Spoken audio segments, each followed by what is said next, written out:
আমি আলিয়া বচ্চনকার সন্তান। আমার যদি অপরাধ হয়ে থাকে জয় বাংলার জয় বঙ্গবন্ধু বলার কারণে, তাহলে আমি সেই অপরাধী হতে চাই। আমি তো পালাই নেই, তাহলে এইভাবে আমাকে অ্যারেস্ট করতে হলো কেন? সেই জবাব জনগণের কাছে চাই, জনগণই দিবে ইনশাল্লাহ। জয় বাংলা, জয় বঙ্গবন্ধু। ঠিক জানি না কেন আমাকে নিয়ে যাওয়া হচ্ছে। যেহেতু আমার এখানে প্রশাসন এসেছে এবং ওনারা বলেছে যে আমার বিরুদ্ধে ওয়ারেন্ট ইস্যু করা হয়েছে, যদিও তারা আমাকে ওয়ারেন্ট ইস্যুটা দেখাতে পারে নাই, কিন্তু আমি আইনের প্রতি শ্রদ্ধাশীল হয়ে আমি তাদের সাথে যাচ্ছি। আমি দুঃখ প্রকাশ করছি যে তারা রাত্রেবেলা এসেছে, আমি রাত্রেবেলা বেরোতে চাই নাই। তারা সারা রাত আমার এখানে ছিল, প্রশাসনের লোকজন। এই জন্য আমি দুঃখ প্রকাশ করছি যে আমি ওনাদের কষ্ট দিয়েছি।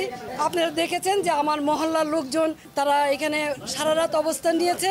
আমি আমার এলাকাবাসীকে, মহল্লাবাসীকে ধন্যবাদ দিতে চাই তাদের এই ভালোবাসার কারণে, যে আপনারা কোনো শৃঙ্খলা আচরণ করেন নাই, শান্তভাবে।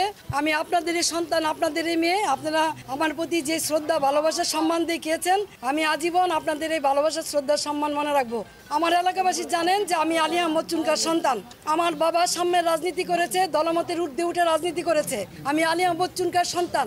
আমার যদি অপরাধ হয়ে থাকে জয় বাংলার জয় বঙ্গবন্ধু বলার কারণে, তাহলে আমি সেই অপরাধী হতে চাই। এই জন্য যদি আমার বিচার হয় তাহলে বিচার হবে। কিন্তু নারায়ণগঞ্জ শহরে 21 বছর আপনাদেরকে আমি সেবা দিয়েছি, কোনোদিন কেউ বলতে পারবেন না দলের প্রতি আঘাত করেছি অথবা কাউকে আমি কোনো ধরনের বৈষম্য আচরণ করেছি।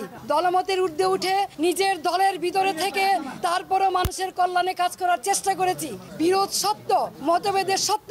এই শহরের নারায়ণগঞ্জবাসীর জন্য এমন কোনো জায়গা নেই যেখানে প্রতিবাদ করি নাই। তৌকি হত্যা সহ সকল হত্যাকাণ্ডে যখন নারায়ণগঞ্জবাসী একদম চুপ ছিল, কেউ কোনো কথা বলে নাই, তখন আইবি আওয়াজ তুলেছে, এই শহরের মানুষকে কথা বলা শিখিয়েছে, অন্যায়ের বিরুদ্ধে প্রতিবাদ করা শিখিয়েছে। আজকে সেই আইবিকে কিসের জুলুমে, কিসের কারণে, কি কারণে গ্রেপ্তার করা হচ্ছে আমি ঠিক জানি না।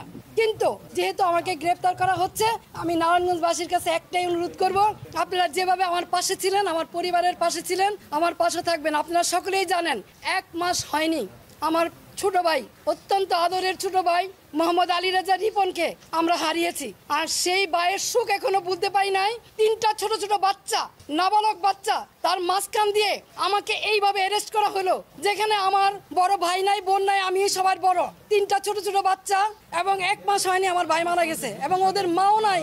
4 বছর আগে ওদের মা মারা গেছে। এইরকম এই অবস্থায় কি কারণে? আমি কি কোনো জুলুমবাজ? আমি কি হত্যা করেছি? আমি কি চাঁদাবাজি করেছি? আমি কি নারায়ণগঞ্জ শহরে এমন কোনো রেকর্ড আমার আছে যে আমি কোনোদিন কোনো বিরোধী দলকে আঘাত করেছি? তাহলে কিসের জন্য, কি কারণে, কোন ষড়যন্ত্রের কারণে, কার স্বার্থে আমাকে অ্যারেস্ট করা হলো? আমিও প্রশাসনের কাছে জানতে চাই। বর্তমান যারা সরকার আছেন, সাম্যের কথা বলেছেন, বৈষম্যের বিরুদ্ধে আপনারা আন্দোলন করেছেন, সরকার হটিয়ে নতুন সরকার এসেছেন, তাহলে কি এই বৈষম্য?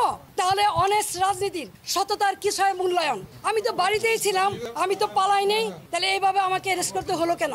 সেই জবাব জনগণের কাছে চাই, জনগণই দিবে ইনশাল্লাহ। জয় বাংলা, জয় বঙ্গবন্ধু।